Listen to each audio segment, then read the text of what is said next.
Mm-hmm.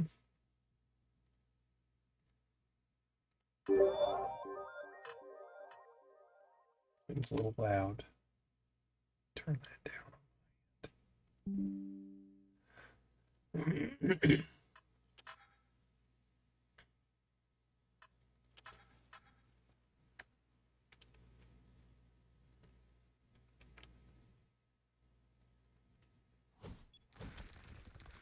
Yeah.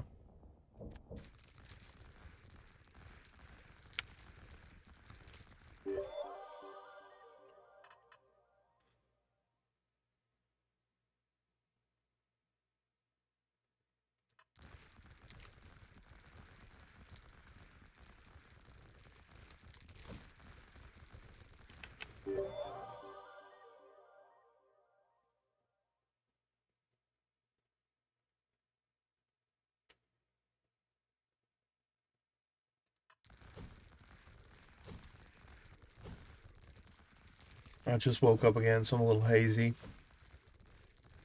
I didn't want to jump into third party media really. Like I didn't want to start a movie or a YouTube video. I'm most creative at specific times in my sleep cycle, and right when I wake up is one of them. I used to call it scheming. I'll wake up and scheme naturally. So I wanted to utilize that as much as possible, not just immediately dump it into the bin, so to speak. Um, and games, especially like this one, uh, that is ridiculous. Man, this weapon is so busted. Um, I was checking comments and stuff, and I was actually getting replies. I made a comment on a Jimmy Dore YouTube video talking about that case where the state pretty much took this kid for falling for the trans thing while the parents didn't. And I just want to be real clear about that right up front. I wrote an essay. I can't share it now because, capitalism, I lost my domain. But I could fetch the Wayback Machine's link, and I will. And that's just really motivation to start transitioning my stuff from Underlore over to Substack. And in a larger sense, make stuff more modular so that I can just share it across multiple communities. But anyway, I wrote a thing about how kids are like the distinction between kids and adults really needs to go away. I want all the same things you want. I want kids protected now and all of that. And I want parents to have agency and all of that. But I don't think the way that we go about achieving those things is the best idea by having basically a lower class. I think we need to get rid of that for the same reason, we got rid of slave, or at least ostensibly wish to get rid of slave as a class. We don't need the label slave to properly manage how we treat people. And I think similarly, we don't need the label child to properly manage how we treat people. And this that all of any type of issue about kids falls into that bucket. So that's where I'm coming from. Like I'm not one of these people that is um like I'm the opposite of the tough love crowd, and I don't it's man, it's such a massive topic because it goes everywhere. And hold on, I can't concentrate knowing I have messages. Hold on. Okay. Um so I made a comment about that story, stating a simple social fact that the powers that be, the systems, the people that run our society, have a vested interest in acquiring for themselves more power over your, and I put that in big air quotes, children. I put it in air quotes for two reasons. One is the fact, and the way I stated it, they're not yours. They belong to the government. It's kind of like how you're always renting your land from the government, even if you and when I say the government, I mean the billionaires. See my post on we don't have a government. It's just billionaires. You're paying your lord serfs rent to sit in your house, air quotes, your house, air quotes, your kid. Seeing a pattern? You're renting. And how you pay that rent is property taxes, most obviously, but also living up to city code. If you don't cut your grass just right, the way your city wants, you don't handle your gutters, they will come. And it's like your kids are that way too, and they always have been. Like if you take your kids out in the middle of the desert and you start telling them the government's the enemy, they will send the ATF to burn your kids alive. And that sounds, what's the word, hyperbolic. It's not. I'm talking, of course, about Koresh, and Ruby Ridge and stuff. It's like they will, and that's the far end of the spectrum.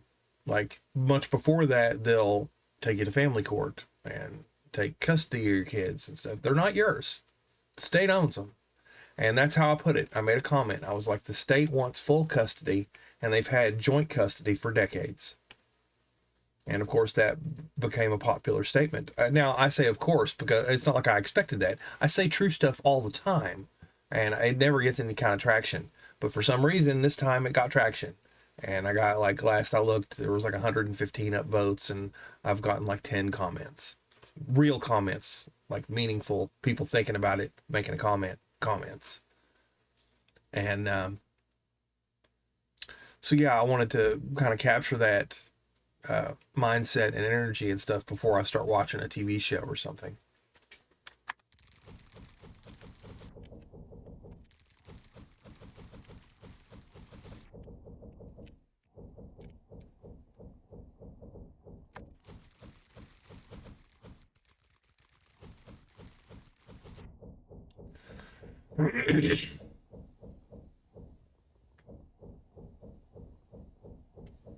Having to do the sage loop.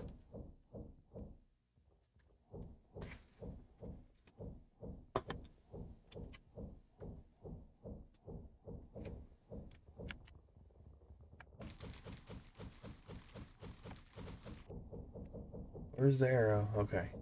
Couldn't find it for a second.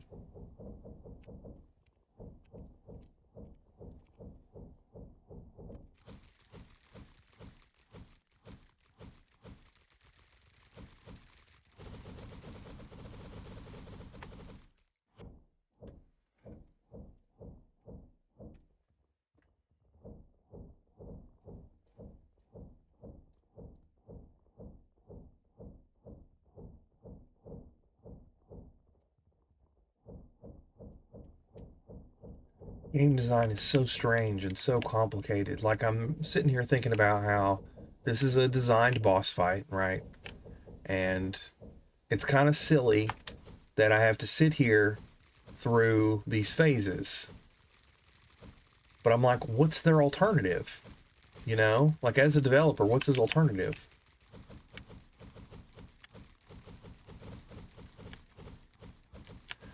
Man, that bar takes forever to fill. See, when it's not phasing, when he's not invincible, because when the developer isn't saying because I said so, he instantaneously dies.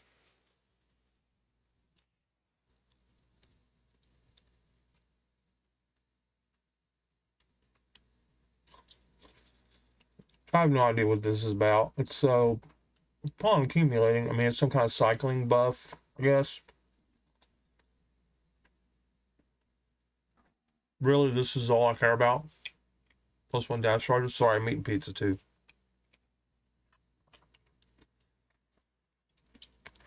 Used up my rerolls. I don't think I would be allowed to reroll this one anyway.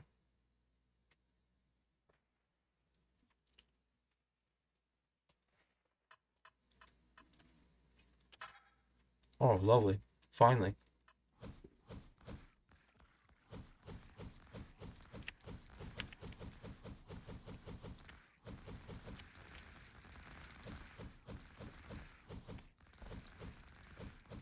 But yeah, it's like it goes down the rabbit hole into discovering David Pierce's hedonic treadmill and how needs are bottomless and how the human brain will, even under perfect, like idealized conditions, find a way to suffer. And that's something we need to fix. And that kind of amounts to a form of deep game design. Like, um,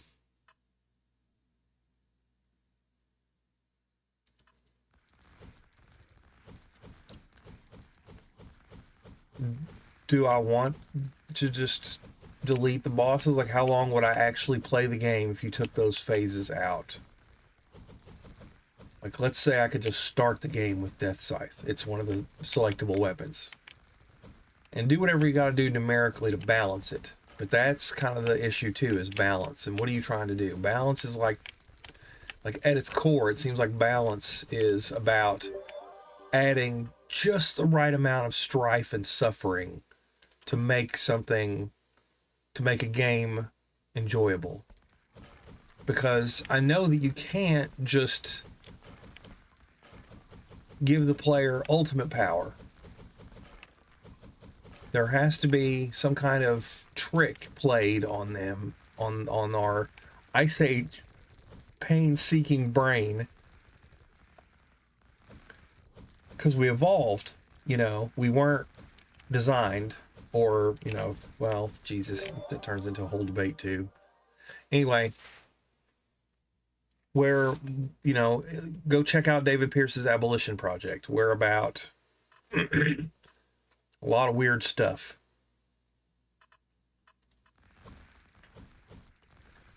And when I think about game design, it's like a real problem because it's like society design.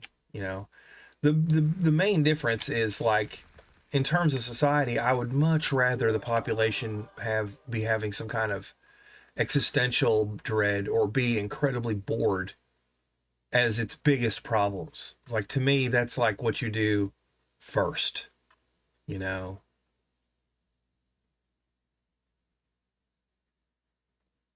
Why would I trade? Whatever. Um,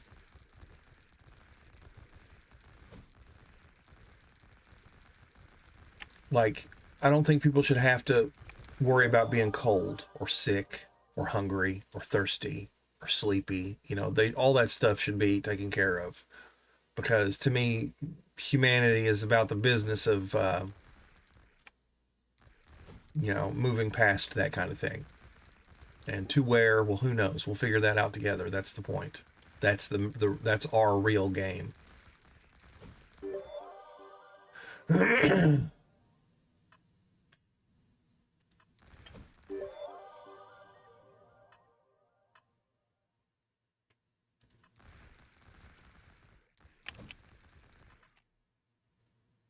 So it boils down to kind of a question. This is one of the core things that Path of Exile taught me to think about. Um, what does retirement look like? I know what retirement should look like in human society, right? Working out what retirement should look like in a game is completely more complicated. Like, it's so much different because, like, what I always expected, what I thought I was working towards in Path of Exile, for instance, was being in a position where I could just basically build any build I want, trivialize all the content, and just explore and help people get to my level on that same, level of power, and build a community where we're basically just enjoying our little town square, and everybody who has joined the guild is better off because they got there faster. Like, that's like the idea of civilization, essentially, in a nutshell.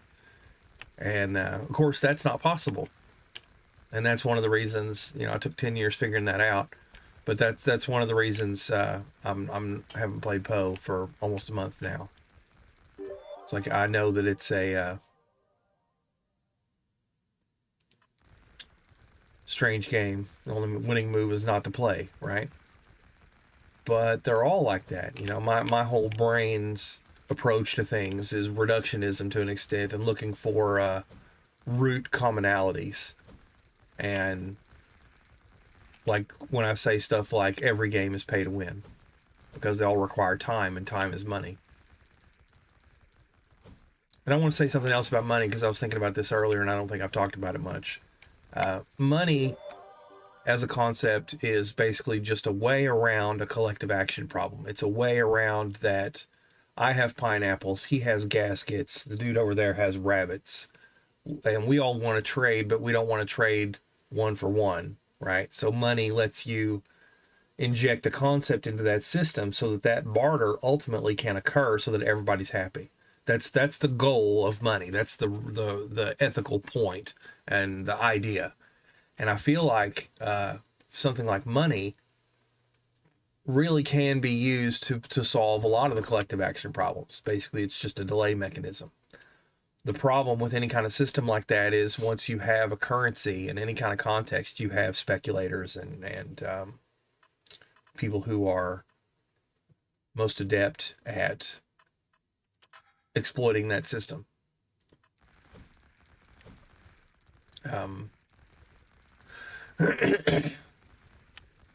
So I'm not saying that I have a quick new solution, and I'm also not saying I'm a capitalist because that has a lot of baggage and it has a lot of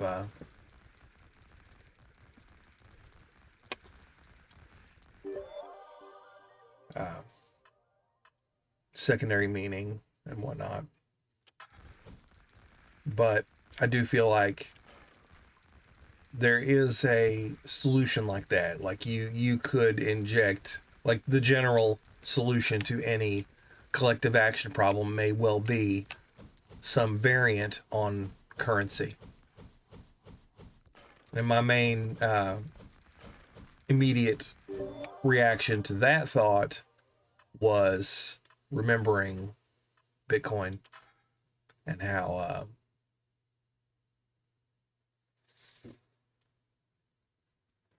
how that played out for me, and that in turn leads to the whole, well, who knows what I avoided, try not to feel regret kind of thing.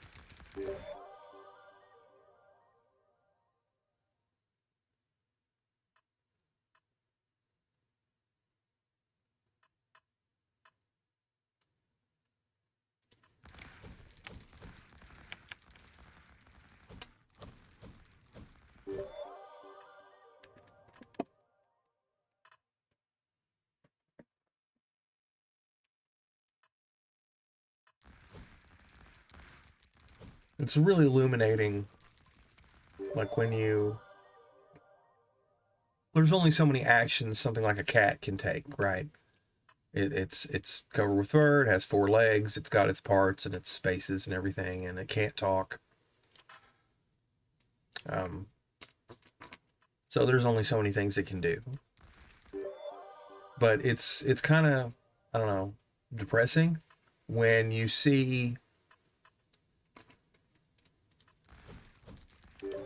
a cat do the same things that you previously labeled as loving when it's just trying to get to the pizza in your lap. It's like you're not clever, dude. You're transparently mercenary right now. And it's just interesting how like context changes emotional value. I mean, it's not like I love him less. It's just like I remember that he's an animal too, just like me, and he has his needs, and he's a lot meaner deep down than I am. Like, it's an obligate carnivore.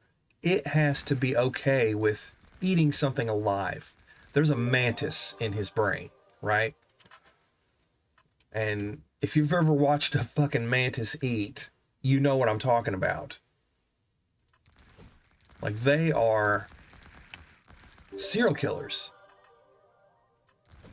They are complete psychopaths, machines. It's like trying to talk to a forklift. And that's kind of where sadism comes from, is because you get to, first you start from a position of not caring about stuff like that, of having, what happened to my projectile size? You start from a position of not being bothered by your daily lunch screaming and begging because of your actions, right? And that's your baseline. Now add to that system the aspect of well, I get a little bit of pleasure out of this because it's food. You know, who doesn't love lunch? And how I like to eat my lunch is like, I like to, like when I eat an Oreo, I open it up because I like the white stuff on the inside. And it's like, when you start thinking like that about something that can scream, you get the true spectrum of, you know, nature's horror, like real dark, fucked up stuff. And I don't know. It's like, it's important to remember that that's inside your pet. You know, cute kitty. I love him. He's sweet. He's also a complete monster. Like in every sense of that word. He's powerful, but he's also capable of mind-shattering, soul-crushing cruelty. Now, I don't see that because I don't feed him, you know, living things.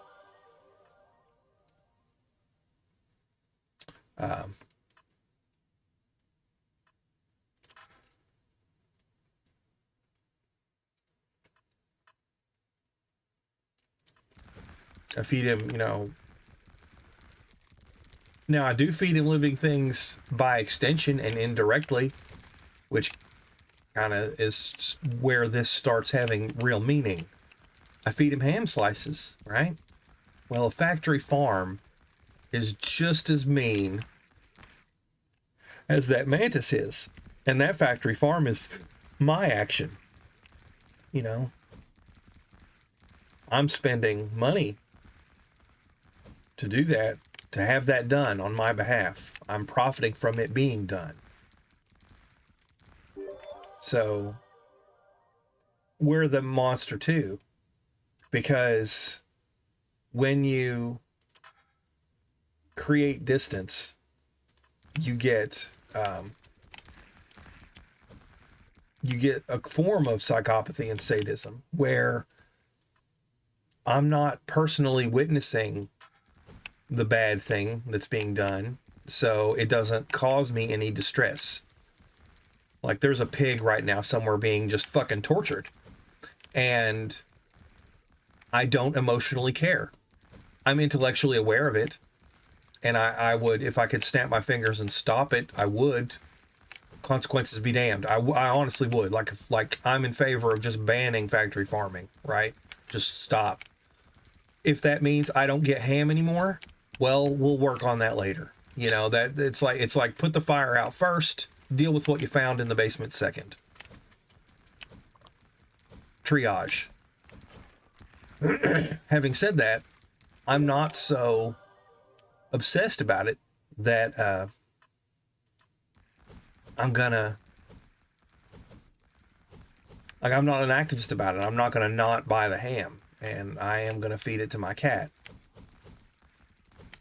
So functionally, from orbit, you know, at a large scale type view, I'm just as, and like that's the disregard element. But going back to the sadism element, it's like ham is tasty, and I like ham cooked a certain way, and I like it prepared a certain way, right? So I am that mantis too. I'm completely cool with doing that horrible thing where I'm eating a thing alive. You know, I'm causing a bunch of pain and I'm causing death. And before, you know, vegans and stuff start to feel superior, it's like, man, I read a thing today talking about how plants emit ultrasonic sound when you cut them or when they need water. I have a deep, dark feeling that this type of stuff, that everything's alive and that it all suffers to some extent. and that we just need to find a way to deal with that. And I don't mean like be okay with it. I mean just deal with it. Respond to the situation with honesty and fairness and in accordance with as much of my hedonic principle as possible. You know, the idea that fucking pain and causing it are bad, pleasure and causing it are good, causing death is bad, generally. I mean, there's definitely something to be said for letting people die in a merciful death and killing a threat, so it's not completely black and white. But, you know, in general, you don't go around killing people, right? You don't just murder your neighbor because you want their toaster, that kind of shit. And you don't throw people in your basement and do God knows what to them just because, you know, you're fucked up and it makes you feel good. You don't do that, right? But we need to deal with the reality of the situation. And the reality of the situation is that nature is a shithole. And apparently everything living suffers. So I'm like, you know, pet rock, we need to close the loop. You know, I need to make myself fission powered so that I don't have to eat ham. So that I can choose to simulate it or whatever. You know, I can just press the ham playback button like in Brainstorm, you know, or The Matrix when he says the Matrix is telling my brain this steak is juicy and delicious. We can skip the middleman, not have to have a cow suffer for that. So yeah, I'm reminded of all that type of stuff. My brain spirals into that kind of thing whenever, you know, I see Lou being loving, and it's air quotes loving just because he wants my pizza.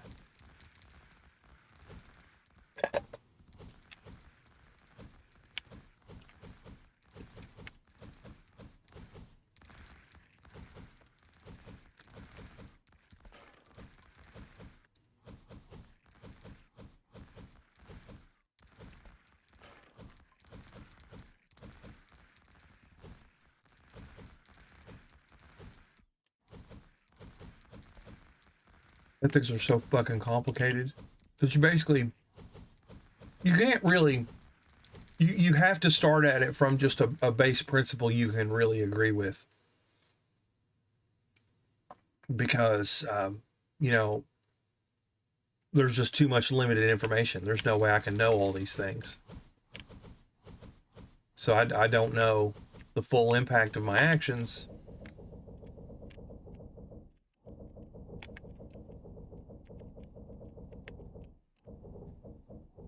So I can't say for sure what's right and what's wrong with ultimate clarity.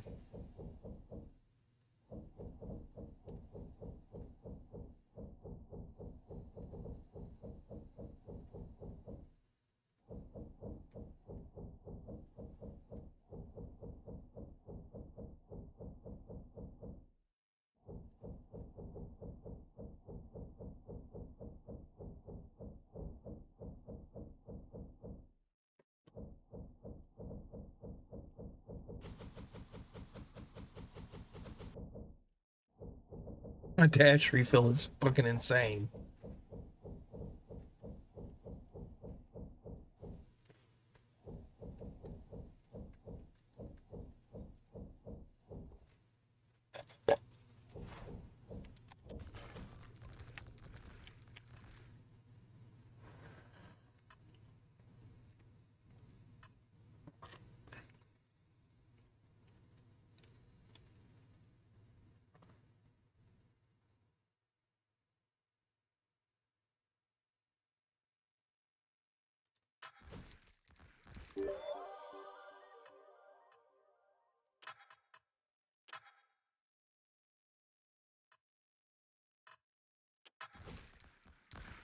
Oh, here we go. Overtime. Hmm.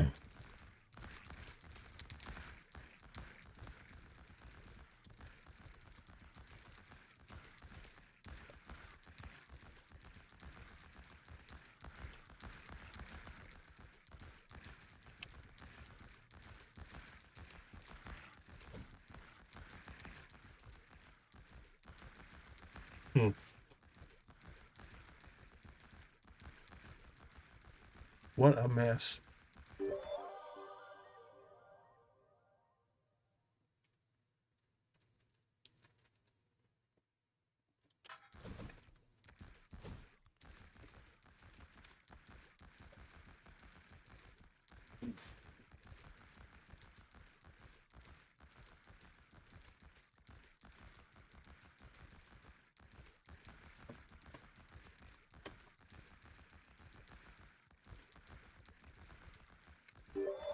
Void Wisp is completely insane. Look at all the purple dots.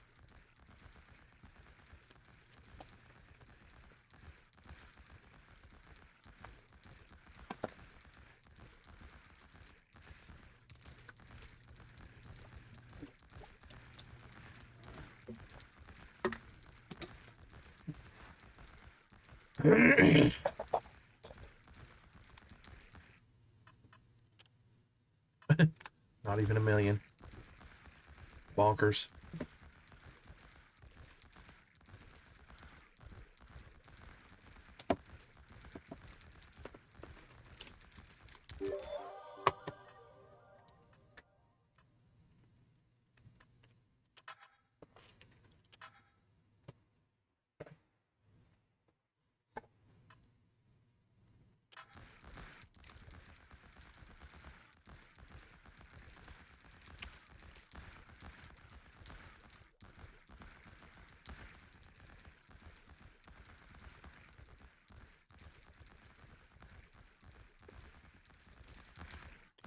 Damn it, Lou. A good deed. Give him my bowl and he freaks out. He bolts after it. He kicks everything out of his way, including my mouse. I'm happy you're happy. Go over there. Go.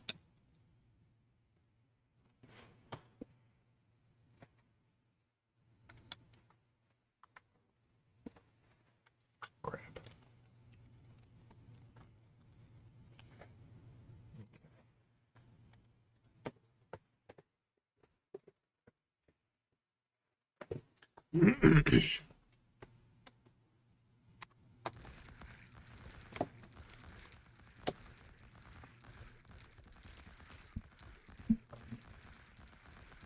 I share with him all the time. It's crazy. Like, he doesn't like hardly anything. And even when I show him it's something that he doesn't like applesauce, like I'll open the I get it in the individual things. I'll open it and, let him smell it. He will forget in like less than a millisecond that it's applesauce and be like, what do you got there? Gimme. And I'm like, it didn't leave your field of vision. Like, it looks like I'm holding something different to you because you looked away and looked back. It's so bonkers.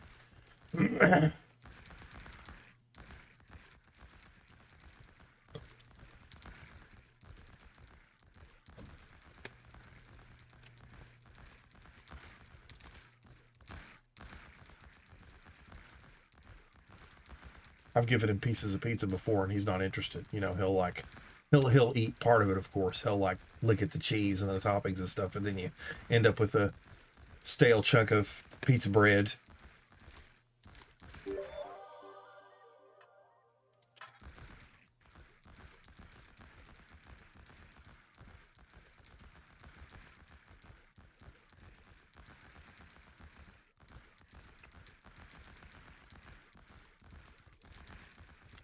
I think I should go Singularity next time, just because it moves around options. It'll pick up those voids and spin them around, and I'll pick them up when they collide with me. So it's kind of a Roomba. It's a tidying thing. Although I'm pretty sure that it just shoots them, and that stuff's happening off screen. I'll have to do a run with that instead of Void Wisp to see what's going on.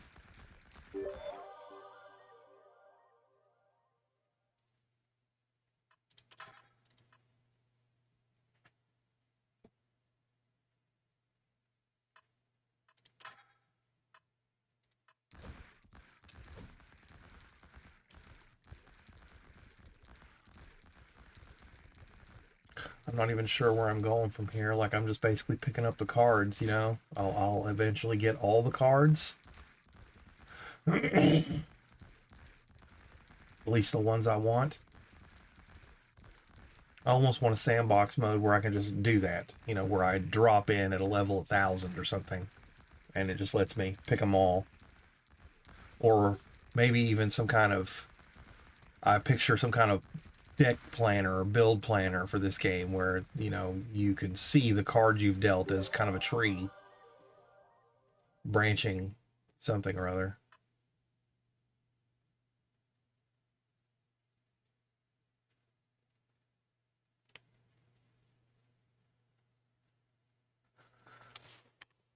Unclear what this would do. Max health multiplier.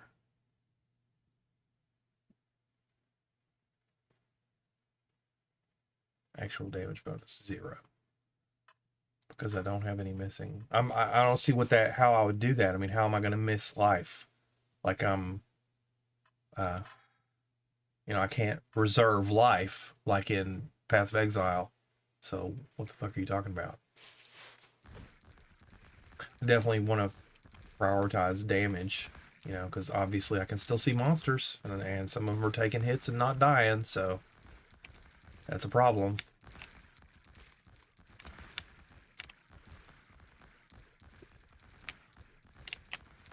At least I don't have to stand and do the leaf shield loop. And performance seems to be limited to what's going on with monsters. Like, I mean, Void Wisp is visually chaotic, but that can't be that much actual overhead, can it? I mean, it's just dots. The whole screen is dots, you know, so I don't know. That gets into some technical questions that I am way not qualified to answer. Like, how the fuck does optimization actually work? Why is this math harder than that math? You know, then you start getting into stuff like division versus multiplication. Like, oh boy, what a mess.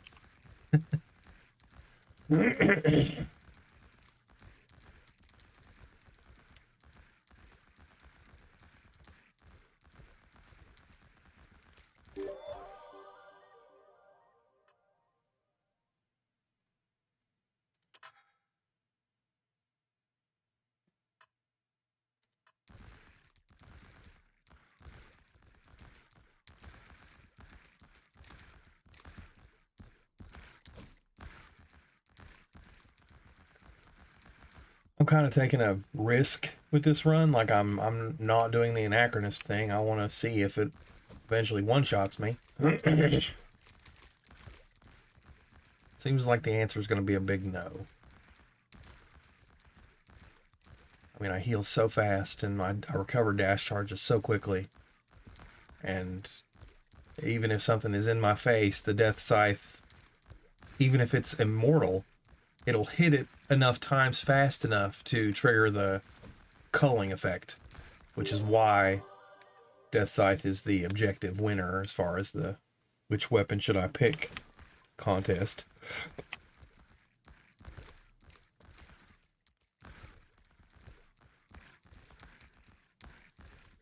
Goes back to the idea of gaming retirement. It's like, what do I want as an end game state? It's like, well, I want to be able to pick my weapon. And so if I feel like Death Scythe is too overpowered, then I just won't use it. It's like conducts in NetHack. I will choose to limit myself to increase my fun if limits are what's required.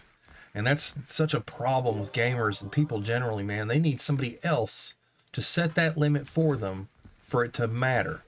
And maybe that's just a problem with brains, you know. Maybe, you know, I shouldn't scold for that, but it's bothersome to me when you have, you know, people developing people defending developers and billion-dollar companies and stuff, and being like,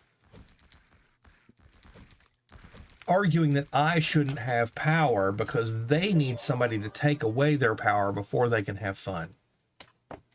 It's like, man, get your fun out of my face, kind of thing. It's like, let me have mine.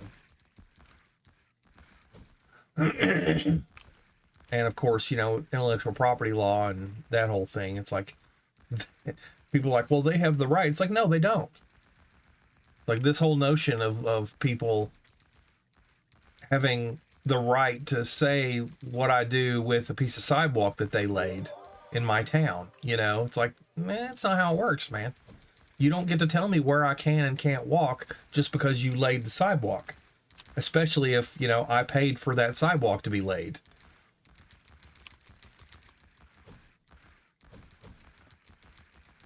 It's all related. I mean, you can see where all this stuff that I've been talking about, all these different subjects and everything, are all connected.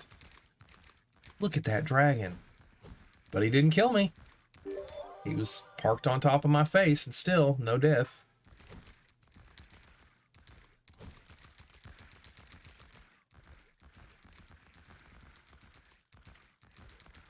Only 2 up there. It's not even a day. It had that number has to get to 24 before it says a day.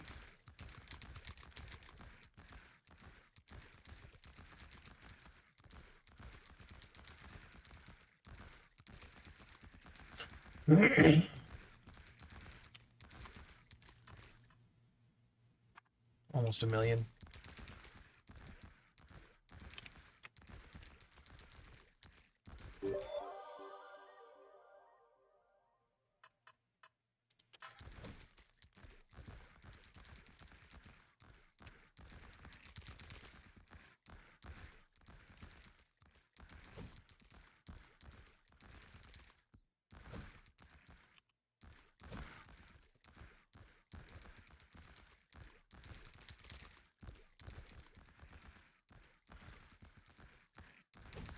Yeah, the performance hit has to be mainly the monsters at this point.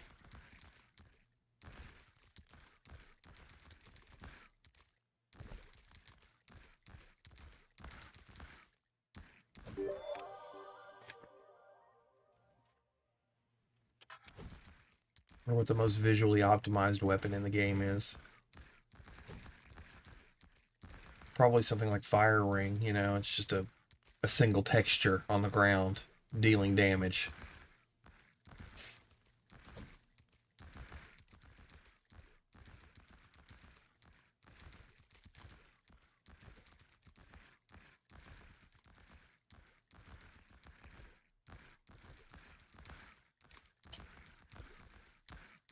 But there are huge upper gaps between the weapons. Like I'm pretty positive that I can't do a Fire Ring build and get this kind of performance out of it. The opportunities just aren't there. There's only 6 pages of cards. And most good runs you'll get like at least 3 pages of them, so like you're already there, man.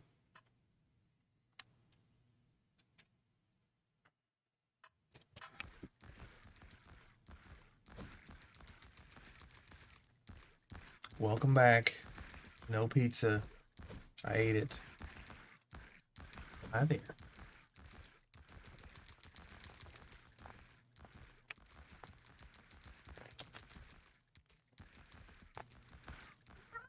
It's like hard to tell. It's like how much of this is, him trying to produce pizza. What like when I feel like the kitty loves me, right? That sensation. It's like, what am I even talking about? It's like I just described. This thing is a largely unconscious animal, and it's an obligate carnivore, so it's got all that baggage that I described earlier. It's like, so what does it even mean when he's purring? Yeah. I mean, until I figure it out, it's not gonna stop. It's like it still feels good, doesn't it? Purring and softness and headbutts and slurpings. Sweet baby.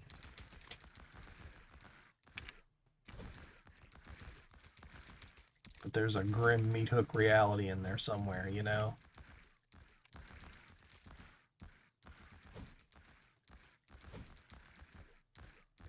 And I don't want to dwell on it and, make that my central thing, but I do want to be aware of it. I do want to think about it, figure it out. Call it curiosity, I guess. And it's always better to know reality so that you can be more ethical. It's like you have to know before you can choose. And that's just an informational fact of the universe. It's like, because if you're making a choice from ignorance, it's not a real choice. You're being scammed by something. Reminds me of the game of Werewolf and informed minorities and information asymmetry.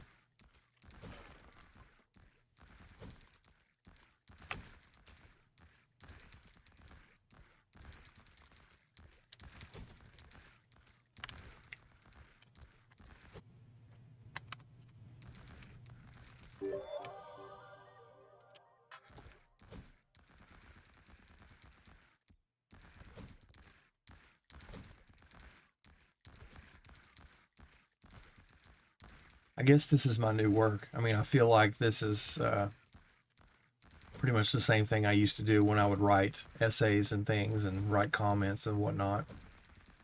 I feel like I've probably found my niche. It's like just talking while I'm doing my thing and producing it in such a way and sharing it in such a way that others can make use of it. Like, I'm going to put it up on YouTube, but that will also give me a transcript that I can feed the AI.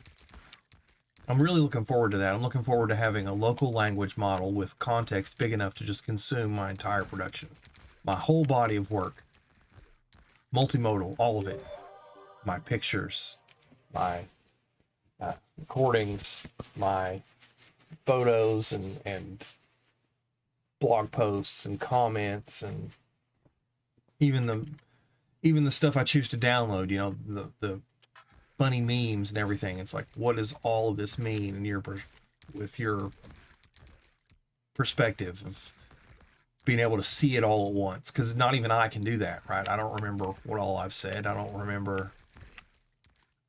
I'm kind of an organ. Stuff in, stuff out. No memory.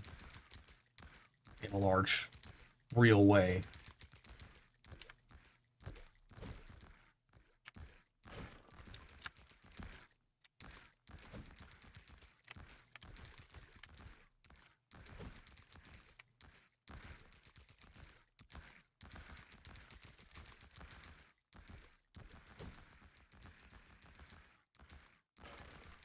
I'm getting to the point to where I want to like do the, where is it? I think there's a,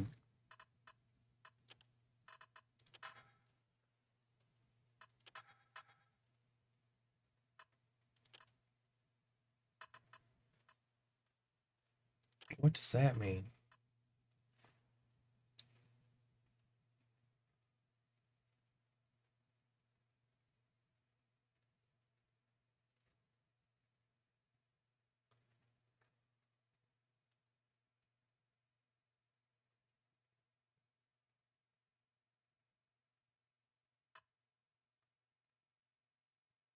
Oh, wow.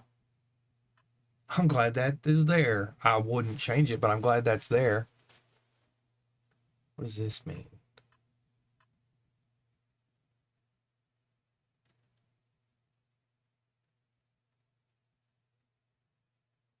When restarting a run during the first zone, it'll auto select the same zone.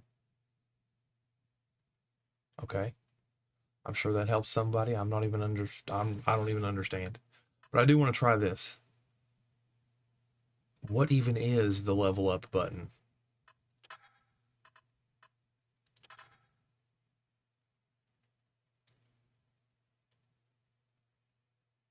Q. Okay.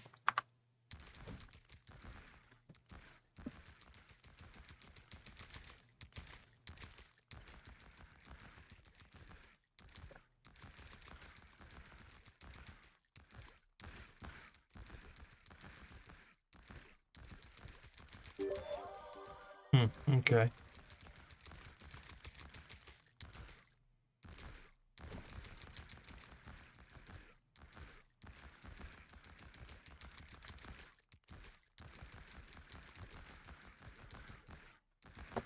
For the first time, I can AFK.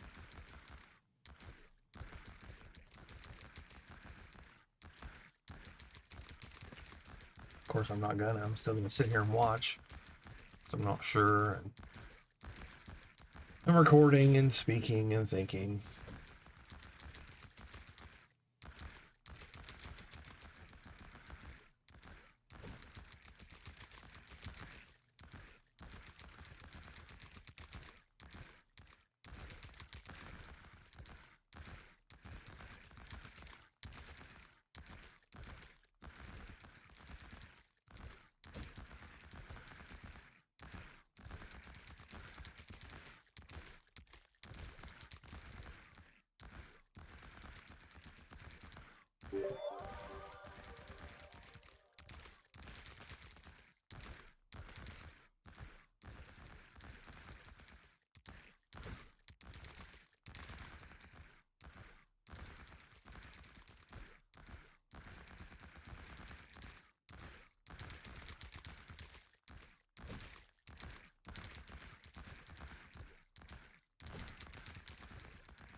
I feel like this is this version, this game's version of mapping. This is the end game activity.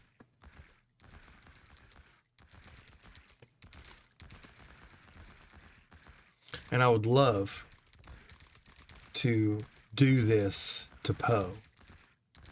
You know, basically just create a map where this is how it behaves when you go in it.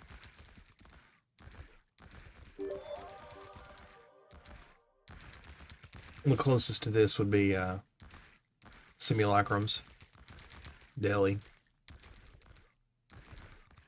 But I've never had a character that was able to run them.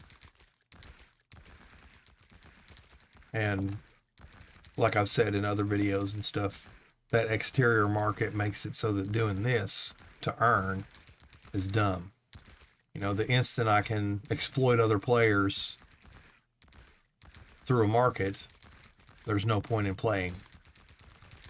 Like, it makes sense to, that's why it's like the NBA brain drain and the power of capitalism to just eat all our scientists and artists and philosophers. It's because art, science, and philosophy are basically the game, but if you can exploit the market, you don't even need to play the game. I feel like that's connected to the idea of you know, altruistic groups and selfish groups, and altruistic individuals and selfish individuals. It's like once there's a higher level to exploit, there's no point in staying on that lower level.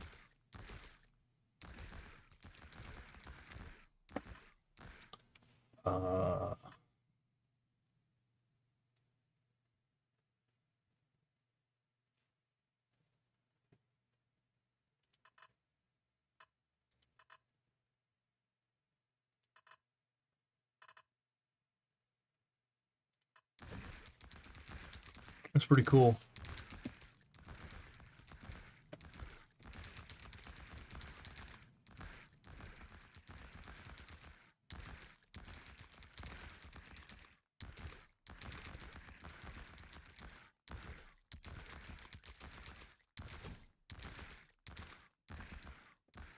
Curious, seeing how much damage Wisp has done.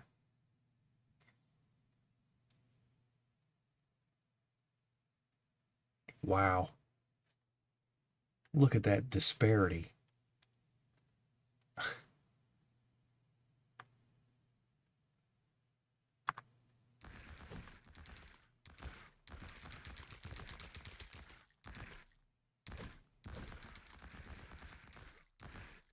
I'm wondering how that's calculated. I mean, I certainly do believe it. I mean, the scythe does feel 20 times, you know, as strong as, or 10 times, whatever, as strong as the Wisp. But is that damage number being inflated by that instant kill technique? Like, when it instant kills something, is it dealing, you know, damage to acquire that kill? Or is it just pushing a button and it's causing a kill and there's no impact on the damage? Because I know that when you're done with the game and you get the end screen, it will separate out the kills versus the damaging hits that are non-lethal. It's basically 2 weapons in one.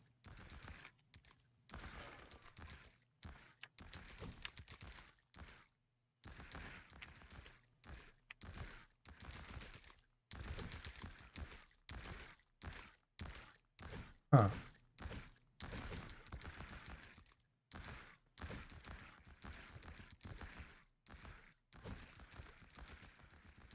I pressed talent. Seemed like it was starting to chop because monsters were piling up on top of me.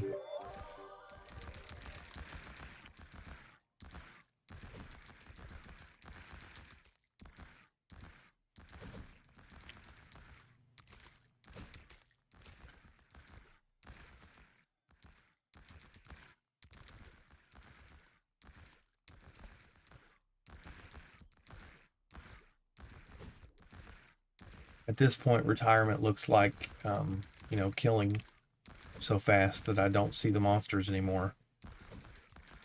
Just basically receiving experience delivery.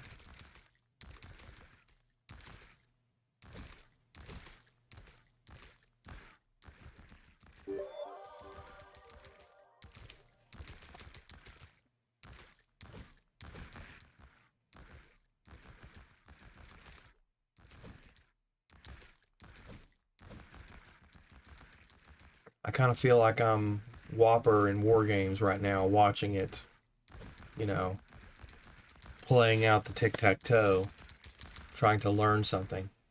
Now, obviously, in that case, it's learning that it's completely pointless, but I already knew that going in. Like, I'm not gonna win. It will wait me out. So I will lose in that sense. It's like there's not an end condition. So what am I here for? I'm here for learning and dopamine and inspiration to talk and that kind of thing. But I do feel like there's data here to acquire.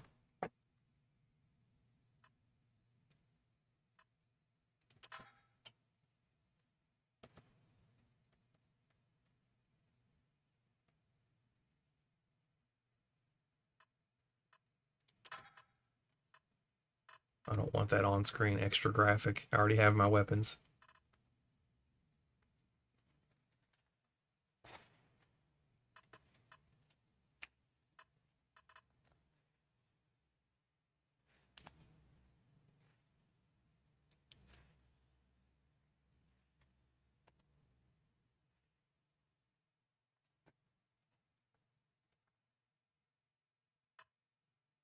And that's interesting. Like you have these cards that reduce stuff, and then you have things that reduce that exploit that reduction. This game doesn't have a ladder, so I really don't know anything about builds for it. But it's so strange because it's kind of like playing Poe, only there's no max level. So everybody can get the entire tree if they want. That's a lot of freedom. That's a lot of weird explored spaces.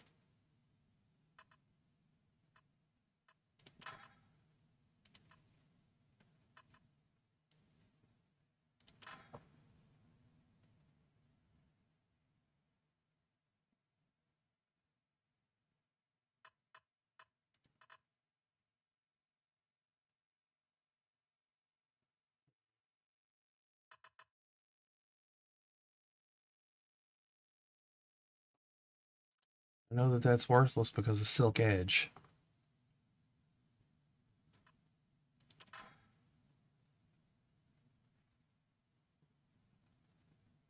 Yeah, I'm starting to really feel it, the tic-tac-toe.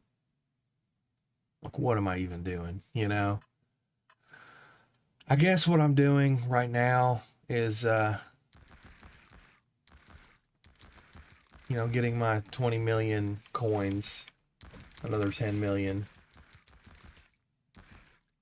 I didn't look too closely when I had the chance. I was basically excited. I knew what I needed to do to get the other 10. So I just jumped right into that without thinking. You know, it's like, should I look? Because I can't go explore the Soul Store right now.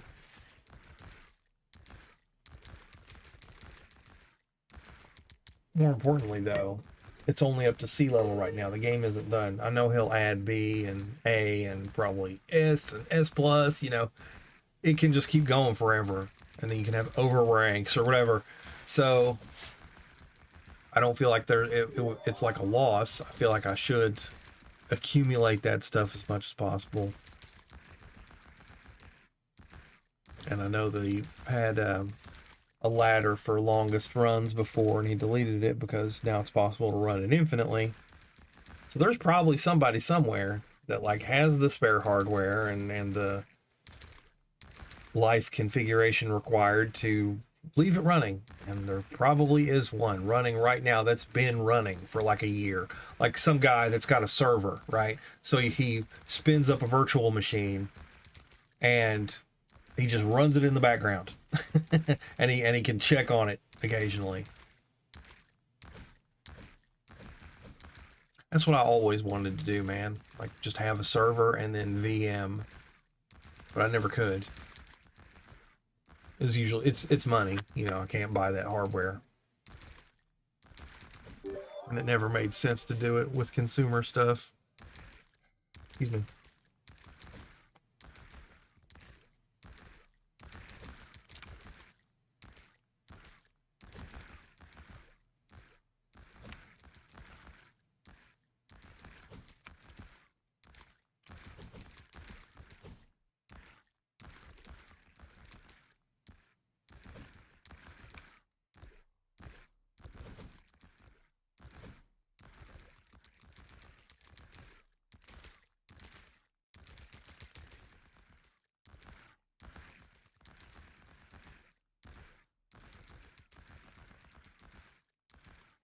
Not much difference, huh?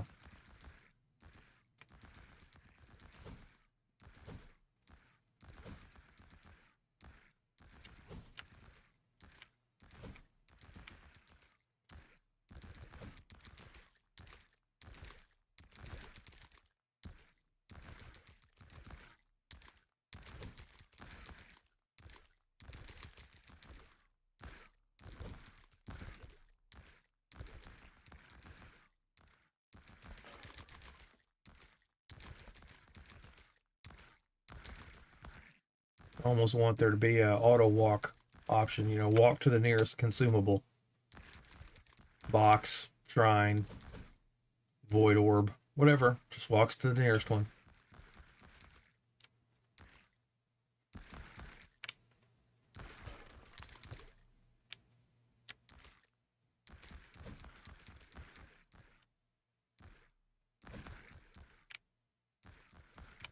Obviously, performance is starting to be a real issue.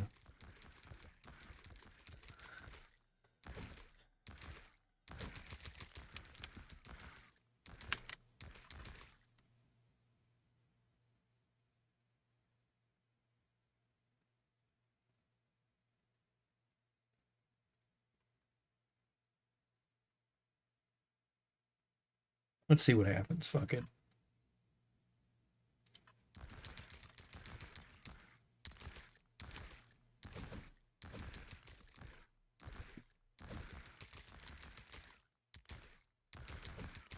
Did nothing happen? No. I feel like that's going to kill me.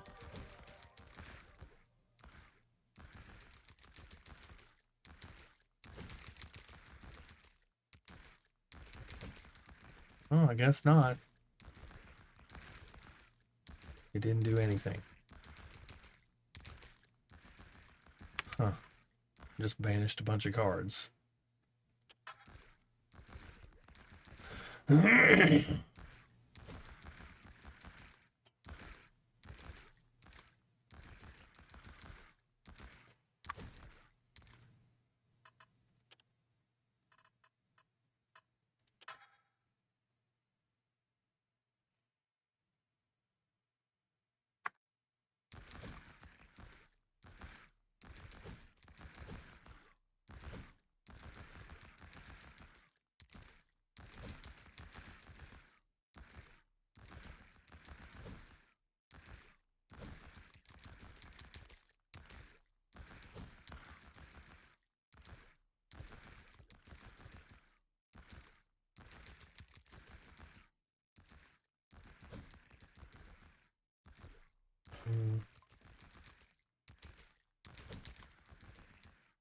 Yeah, I think I'm done for now. Thanks for listening.